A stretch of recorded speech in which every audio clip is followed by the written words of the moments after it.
J'ai trouvé que c'était une expérience formidable parce que, encore une fois, son flatterie, sa personnalité, sa gentillesse ont fait qu'elle s'est assimilée avec toute l'équipe ici, comme si c'était une dessinatrice lambda. Et puis moi, j'ai été très très séduit aussi par son coup de crayon, qu'on verra peut-être tout à l'heure, et la façon dont elle dessine, qui est absolument extraordinaire. Vraiment. Parce qu'il n'y a pas d'hésitation. On a l'impression qu'elle est née avec un crayon à la main. Elle dessine ça d'une façon absolument évidente. Vous allez voir, c'est incroyable. Parce que je veux absolument que les gens puissent voir son talent et c'est très particulier. J'ai vu beaucoup de dessinateurs, j'en ai rarement vu comme elle, qui travaillent vraiment dans l'instantané et d'un coup.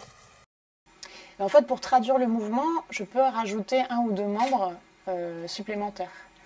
Comme si, en fait, la personne avait bougé la cuisse, donc on voit la cuisse en haut et en bas. Et souvent, en fait, on me dit que mon passé d'élève des beaux-arts, mon passé de dessinatrice n'a absolument rien à voir avec mon métier d'actrice, mais ici, au contraire, on est traversé par des émotions quand on dessine. J'essaie de pas trop m'attarder à rendre un visage particulièrement joli.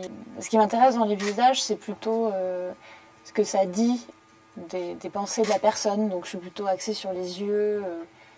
Souvent ils sont un peu fuyants, ils regardent en haut, à droite, à gauche, ils regardent ailleurs, comme pour faire circuler un peu le regard du spectateur sur le dessin, ou alors pour signifier un doute, un questionnement.